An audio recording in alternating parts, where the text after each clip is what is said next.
The real reason why people will take the mark. Watch this and don't miss it. What does the text of Scripture say and not say?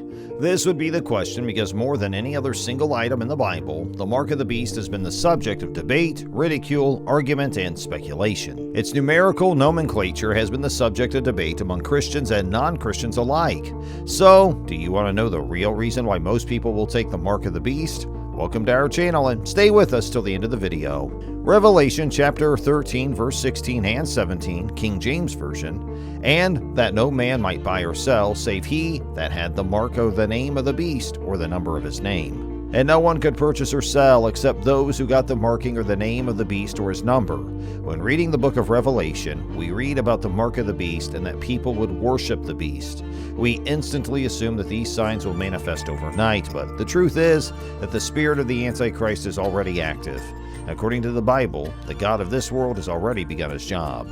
2 Corinthians chapter 4 verse 4. The god of this age has blinded the minds of unbelievers so that they cannot see the light of the gospel that displays the glory of Christ, who is the image of God. 1 John chapter 4 verse 3. But every spirit that does not acknowledge Jesus is not from God. This is the spirit of the Antichrist, which you have heard is coming and even now is already in the world. Have you questioned everyone in the area whether they will receive the mark if the Antichrist returns with the marking of the beast, or if the moment for the mark of the beast arrives? The answer is yes. The majority of individuals will respond, no, we know what the symbol represents. We understand what it signifies and where it comes from. Why on earth would anyone take the mark? It makes no sense to me. How would the Antichrist and Satan recruit people for their mark? How will they convince individuals to accept? Well, there are two key ways the devil can accomplish this, and we will discuss both of them and how they operate in the modern world. The two principal methods are deceit and idolatry. These are the devil's plans to force individuals to collect the mark of the beast immediately. How are these factors manifesting themselves today? Let's examine dishonesty. In every situation, the first approach of the devil is deception. Jesus had a purpose for calling this the father of lies. We are familiar with technology and its inventors. Satan created deception and lies. From the King James Version of John chapter 8 verse 44, Ye are of your father the devil, and the lusts of your family ye will do. He was a murderer from the beginning, and abode not in the truth, because there is no truth in him. When he speaketh a lie, he speaketh of his own words, for he is a liar and the father of it. One of the primary tactics of the devil is deceit in the Garden of Eden. He used deceit, and he tried it on Jesus but failed, and he is using the same method. Today in the world, when the Antichrist comes and takes the center stage, he won't come with red eyes and horns poking out of his head. He will come as a man of peace. He will deceive the world into believing that he is the solution to all the world's problems, and that is deception. He will come with, he won't let his true intention be known initially. The world will trust him and exalt him and uplift him. The kind of approach he will come with will make people worship him. He'll do things that others cannot do. He'll bring solutions that others cannot. He will bring peace where others have failed.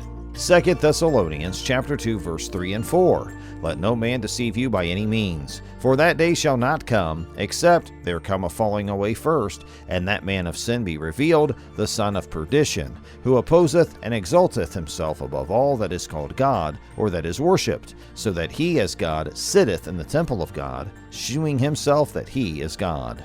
The Antichrist would then speak evil against God. He will say many negative things about God in order to mislead people into worshiping him.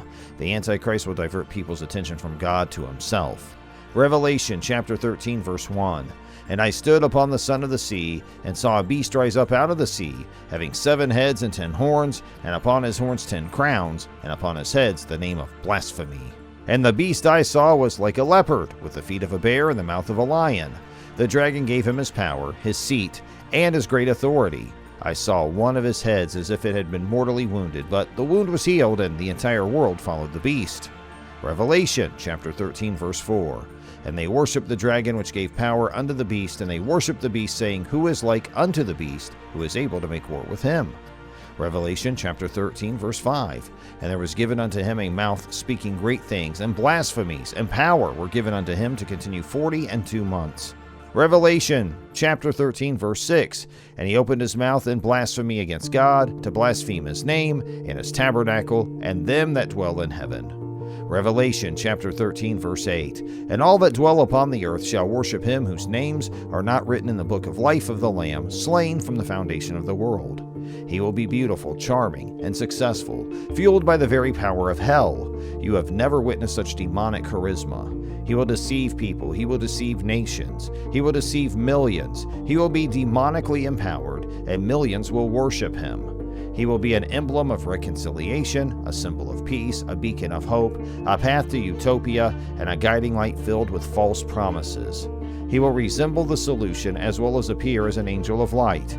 He will appear as a sheep, but is actually a wolf, and as a lamb, but is actually a dragon. He will arrive without corruption, but he is corrupt.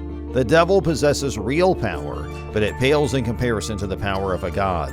Nevertheless, he is a powerful being who should not be underestimated, as he was once one of God's greatest angels and possesses the ability to deceive and imitate miracles. The second is physical objects. Many people will be offered material goods by the devil. Who doesn't want a good life? Who on earth wouldn't desire to become a billionaire? The devil is aware of this, and he will use fleeting material goods to lure people down the wrong path. Revelation chapter 13 verses 16 and 17, and that no man might buy or sell save he had the mark or the name of the beast or the number of his name. And no one could buy or sell unless he possessed the mark, the name of the beast or the number of his name. Without the mark, no one could buy or sell. This is one of the reasons individuals will move on to the idolatry after earning the mark. The second approach is an idolatry, and it will be implemented after individuals have been duped. This is the time when individuals will worship others. When he arrives, the Antichrist will be an idol and a celebrity. He will be adored by the entire world. Do you not believe the world is prepared for him?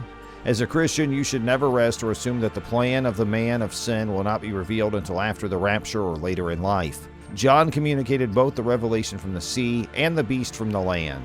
In 2 Thessalonians chapter 2, the Bible mentions a man referred to as the man of sin and the son of destruction. According to the Bible, this man will appear in the end times.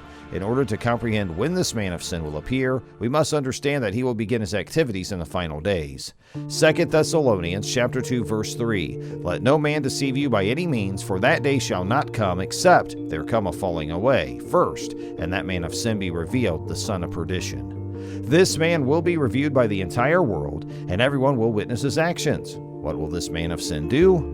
2 Thessalonians chapter 2 verse 4, Who opposeth and exalteth himself above all that is called God, all that is worshipped, so that he, as a god, sitteth in the temple of God, shewing himself that he is a god. The spirit of the Antichrist is already among us. He is already at work, but we are blind to it.